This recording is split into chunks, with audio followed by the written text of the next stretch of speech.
If you're planning to be in the New York City area and would like to be in the audience for Quite Frankly, call us for free tickets at 212-715-6800 or send an email to freetickets@espn.com.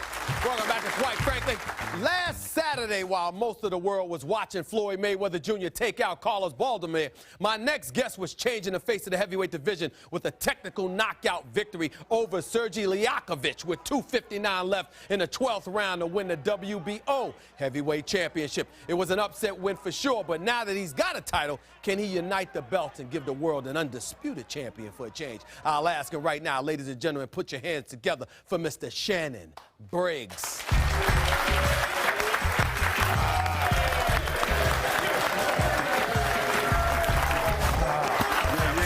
You won't laugh. You won't laugh.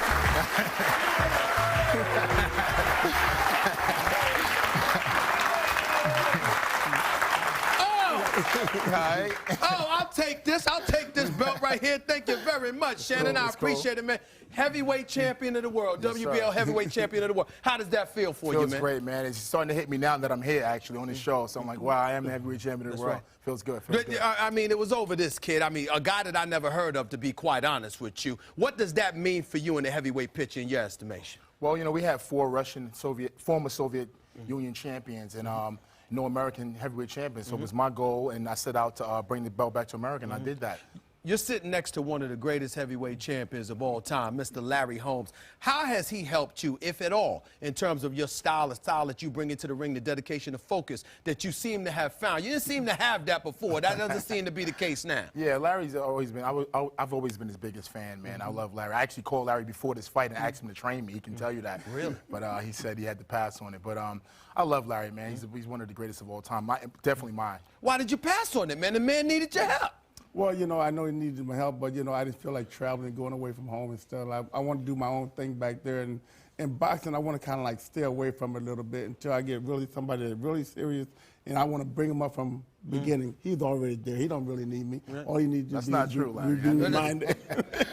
I want to know, Larry, what do you like about Shannon? I like about his determination. The guy, he got asthma, but he fights through it.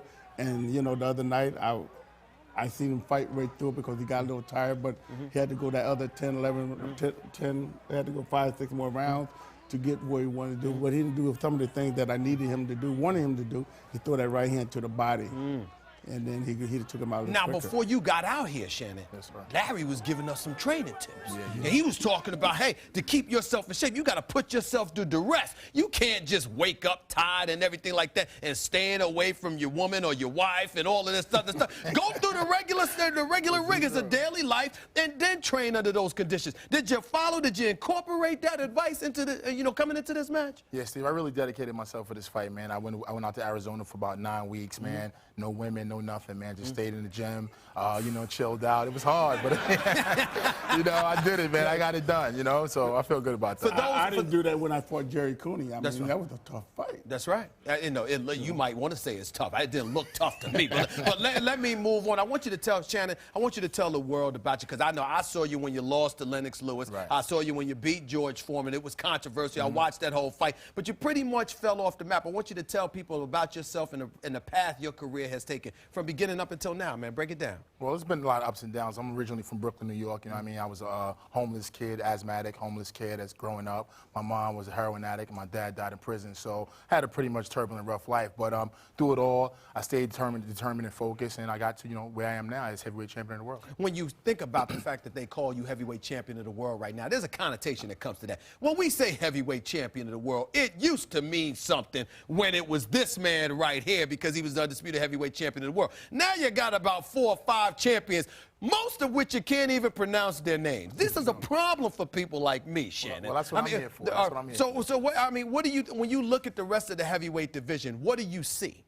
Well, it's a great time for me. Larry's not fighting. Mike Tyson's not fighting. Lennox Lewis not fighting. I don't see a problem with me cleaning up this whole mess. What about the problem, the fact that you might not be able to make so much money because those guys ain't around? Larry will tell you it's all about the dough. This is true, but I figure once I knock out the rest of these Russians, the other 3, I think the people will start coming around. And my goal is to put people in the seats, man. I think, being from New York, I think the people will support and come out and see me fight. Why do you feel that way? I mean, how do you explain the fact that the heavyweight division has regressed to this point?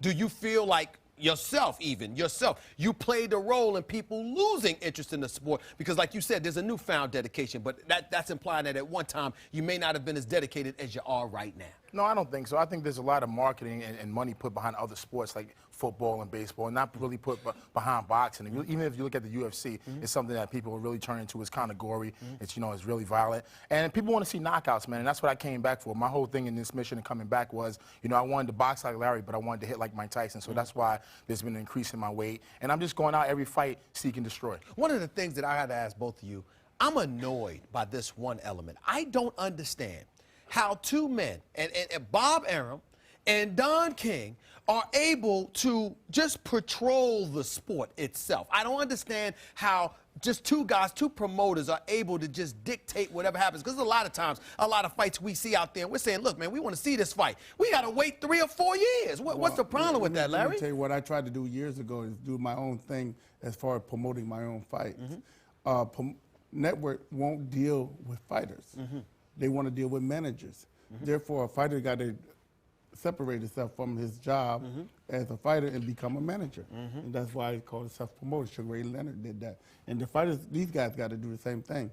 They got to get away from Don King and the Bob Arums and go straight to the networks itself and make those guys deal with you. Do you agree with that? Do you feel that way? I'm not talking about anybody specific. I'm not asking you to name any names, but overall, the principle of that the fighters try, either them or their agents or whatever, having to deal with the networks themselves. What can resurrect the sport? Because the UFC is climbing, and a lot of people are more interested in that than they are actually in boxing, which to me, even though I like the UFC, it doesn't make any sense. Nah, I mean, people still love boxing. I mean, if you look at any big fight, whether it's De La Hoya, you know, Hopkins, people come out, they still love boxing. Even if Mike Tyson wanted to return tomorrow, which I've heard he wants to come back and fight me. Now you heard that now? We're both from Brooklyn, both from Brownsville, so, you know, he wants to get it on, we could do that too. But that's neither here nor there. You know, I think people still love boxing. It's just a matter of time before people come back. And they can promote themselves because he got his name, he got his championship. And Mike Tyson, of course, everybody wants to see that.